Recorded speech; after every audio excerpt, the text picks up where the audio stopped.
శ్రీకృష్ణుడి రాజ్య సముద్రం గేసిందంటే నమ్మగలరా?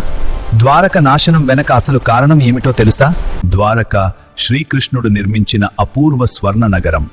శాంతి, సంపద, ధర్మంతో కళకళలాడిన రాజ్యం. కాని కాలం మారింది. యాదవులు శక్తితో గర్వించారు, మహర్షులను అపహాస్యం చేశారు. అప్పుడు శాపం వారి భవితవ్యాన్ని మార్చింది. శాపం నిజమైంది. తమ చేతుల్తోనే యాదవ వంశం నాశనం చేసుకున్నారు.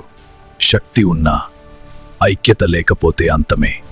భూమిపై తన కార్యం పూర్తయ్యాక శ్రీకృష్ణుడు కూడా తన దేహాన్ని విడిచాడు. అది ద్వాపర యుగం ముగింపు, కలియుగ ఆరంభం.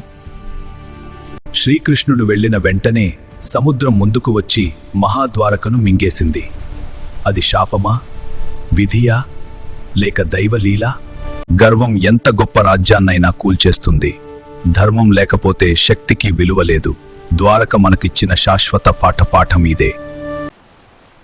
ఇలాంటి ధార్మిక కథల కోసం లైక్ చేయండి, షేర్ చేయండి, సబ్స్క్రైబ్ అవ్వండి. ఓం